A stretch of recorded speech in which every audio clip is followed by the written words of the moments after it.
Oh, that's Eleanor Roosevelt. Can you even tell me anything about Eleanor Roosevelt? From Tyrant.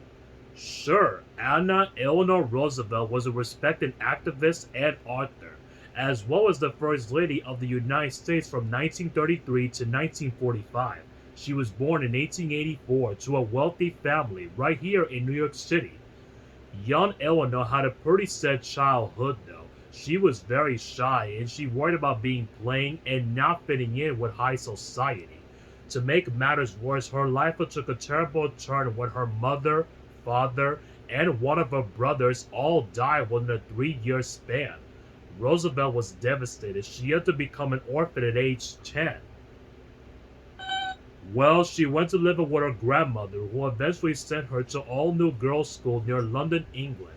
And it was there that Roosevelt first felt really comfortable in her own skin. She made lots of friends, and her teachers encouraged her to ask questions and voice her opinions, and she had many. But one thing, Roosevelt thought that it was unfair that some people should have so much while others had so little. So when she returned to New York, she became a social worker and taught classes to poor children. And around the time she started hanging out with this her cousin, Franklin, the two fell in love and were married in 1905. Exactly, Eleanor's uncle was none more than Theodore Roosevelt, the sitting president of the United States at the time. Since her father had died, Eleanor's uncle Teddy gave the bride away, and he also walked her down at the aisle of her own wedding. And afterwards she concentrated on raising a family while Franklin worked. But when Franklin was given a job by President Woodrow Wilson in 1913, the Roosevelt family moved to Washington, D.C. That's right, Franklin contracted polio, a disease that left him unable to walk, so Eleanor out on his eyes and ears, and she helped out on acting on his behalf. But then, while unpacking Franklin's suitcase, she discovers letters from him and one of her friends. Eleanor felt hurt and betrayed.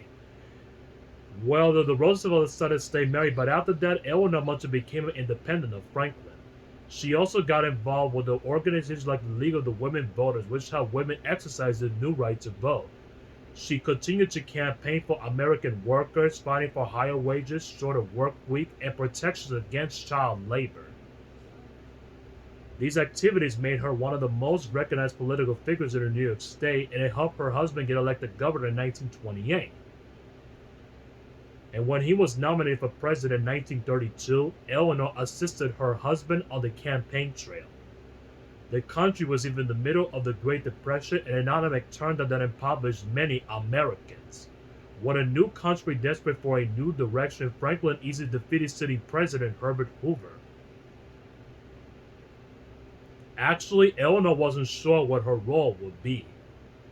In the past, first ladies have pretty much stuck to entertaining any guests of the president, but Eleanor wanted to use her position but to be helping Americans in need. She wrote a daily newspaper column like magazine articles like topics, poverty, education, and the change of roles of women in society. She traveled around the country on the behalf of the president to see the people were faring. And it broke her heart to see many citizens living in poverty and unsafe conditions working. And as much as possible, she helped the people that she met get access to jobs, homes, healthcare, and education. It's true, some people didn't appreciate the First Lady getting involved with the country's business, but Roosevelt just kept helping as many people as she could. And after the United States entered the World War II, she traveled to the South Pacific but to visit wounded soldiers. These activities made her recognized. It's that she won admired for her ability to lift the spirits about anybody that she met. But then in 1945, just like before the war's end, Franklin Roosevelt had a stroke and died.